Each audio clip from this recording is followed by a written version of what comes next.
Bonjour tout le monde, on va continuer aujourd'hui avec notre 15e partie sur l'origine de la Bible.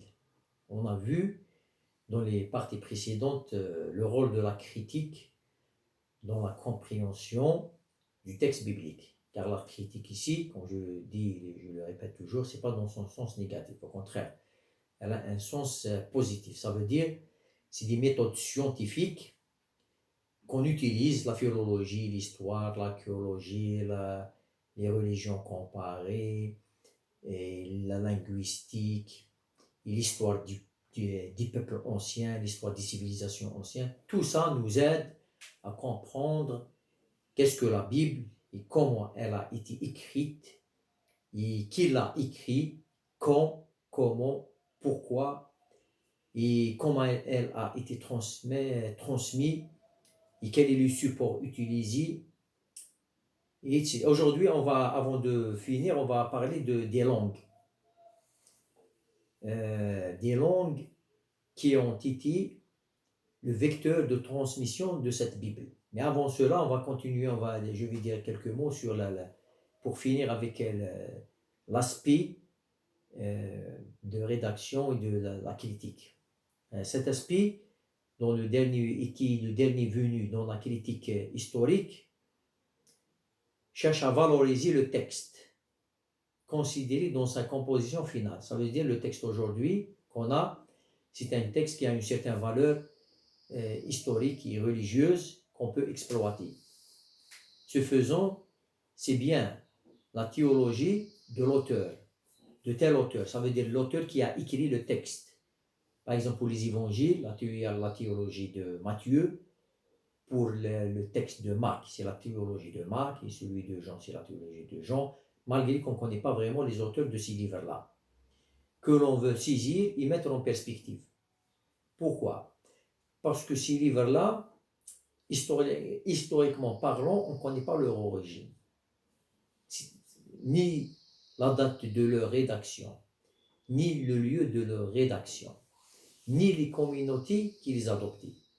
Alors nous, à travers ce texte-là, on peut à peu près, c'est pas vraiment sûr, de savoir le but de cet écrit-là.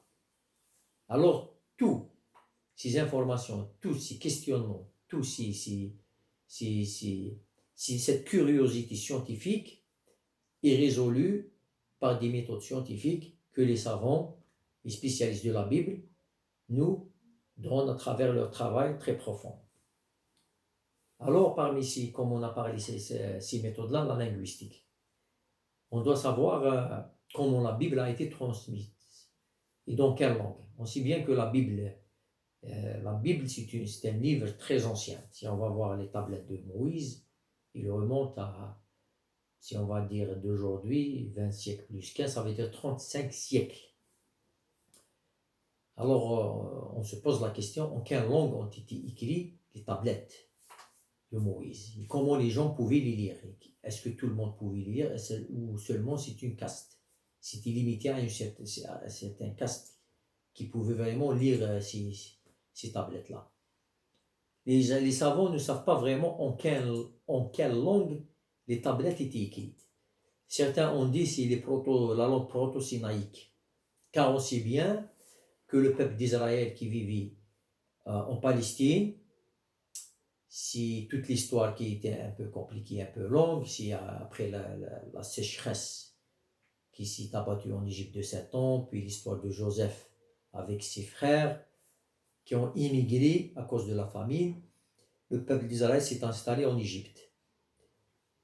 Peut-être au XVIIe siècle, XVIIIe siècle avant Jésus-Christ, on ne sait pas vraiment exactement, mais à peu près.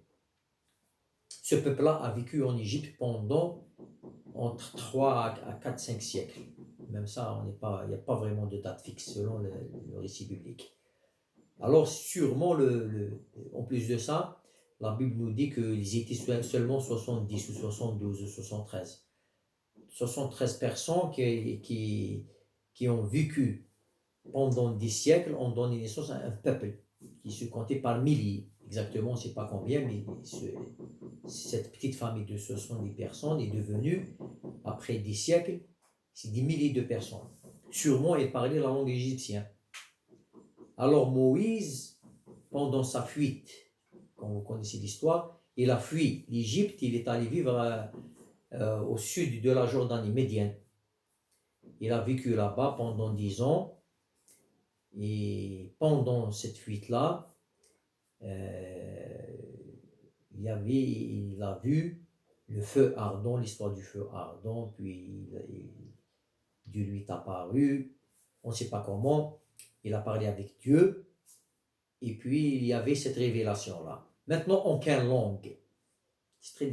Personnellement, je n'ai jamais trouvé un livre qui peut spécifier ou être explicite sur la langue que le peuple d'Israël parlait en ce temps-là. On sait bien aussi que le peuple d'Israël, après que les discussions entre Moïse et le pharaon, il y avait cette fuite-là et leur sortie d'Égypte vers la terre de Canaan.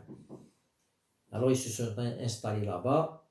Maintenant on est au XIVe siècle avant Jésus-Christ.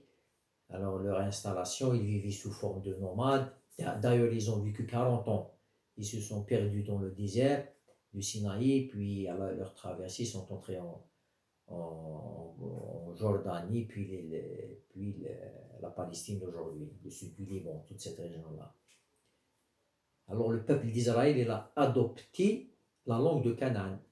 L'hébreu n'est autre que la langue de Canaan.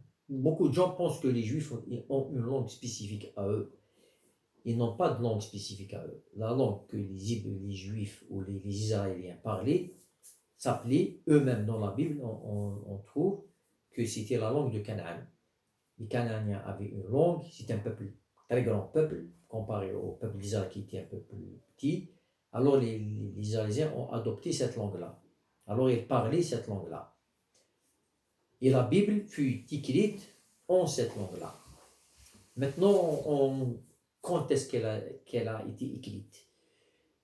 Si on va voir le développement de l'écriture, maintenant on doit voir l'écriture, comment elle s'est développée avec l'alphabet phénicien, puis l'hébreu carré, puis l'ancien hébreu. Alors tout ça, les spécialistes peuvent distinguer comment l'écriture s'est développée. Même la langue elle-même, elle s'est développée. Parce que les langues se développent avec le développement de la civilisation, avec le développement des apports des peuples voisins. Alors c'est la langue de Canaan ou la langue hébreu fait partie de la langue que les savants autrichiens appelaient la langue sémitique ou la langue des peuples qui vivaient au nord de l'Arabie, en Irak, en Syrie. Quand je dis la Syrie, ça englobe le Liban, la Jordanie, la Palestine, et puis toute l'Arabie avec le Yémen. Tout ça, ces peuples-là ont une seule origine. Ils parlaient une seule langue qui s'est divisée en dialectes. Car les historiens disent que les peuples, il y a plusieurs théories, mais ils disent que les peuples, par exemple les Canaaniens, les Akkadiens, peut-être les Babyloniens, les Assyriens, tout ça, c'est des peuples qui ont immigré de l'Arabie à cause de la sécheresse. Il y avait une grande sécheresse, 7000 ans, 6000 ans, quelque chose comme ça avant Jésus-Christ. Alors les peuples ont commencé à immigrer. Alors ils ont colonisé tout le nord de l'Arabie. Puis il y a d'autres qui ont dit non, ces peuples-là vivaient au nord, qu'il y avait une descente vers le sud. Mais l'essentiel, ces peuples-là représentent une seule race. Par exemple, les Juifs d'aujourd'hui, ils croient qu'il est un arabe. C'est pas un arabe dans le sens langage, linguistique, non. Peut-être linguistique même, si c'est plus proche. La langue hébreu est proche à la langue arabe. Qu'il est arabe dans le sens où son sang, c'est un sang qui est apparenté au peuple de l'Orient. Ça veut dire, génétiquement parlant, c'est la même race. Si on va revenir en arrière, au temps d'Abraham et avant Abraham, c'est les mêmes peuples qui se sont développés avec la démographie, se sont divisés. Malgré cela, c'est la même. C'est la même culture, c'est la même race, c'est la même région. Seulement c'est à cause des calamités que les Juifs ont eu, qui se sont dispersés à travers le monde.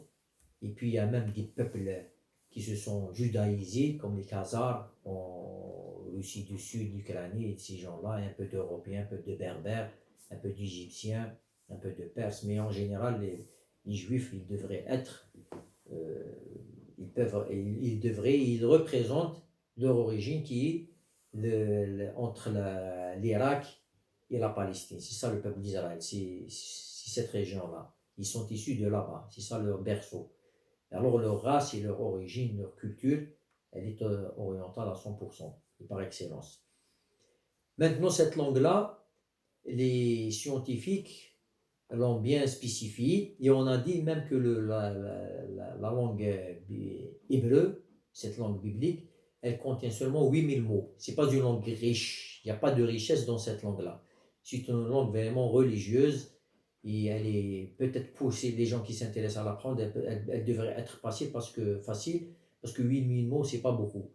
Nous, peut-être, on utilise dans notre vie peut-être 10 000, 20 000 mots, alors c'est 8 000 mots, on peut les cerner.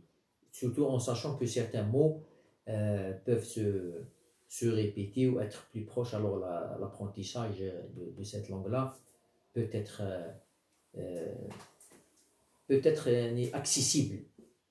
Alors, la prochaine fois, on va parler des autres langues et on va continuer sur ce qu'on a parlé de l'hébreu. Et j'espère bien que, comme d'habitude, que vous avez apprécié cette partie. Et si vous avez des commentaires à nous faire, n'hésitez pas, parce que je vois que les gens nous voient, ils nous entendent, mais ils ne font pas de commentaires. Je ne sais pas si ça leur plaît ou je ne sais pas moi. C'est à eux de décider, c'est pas à moi. À la prochaine et merci beaucoup.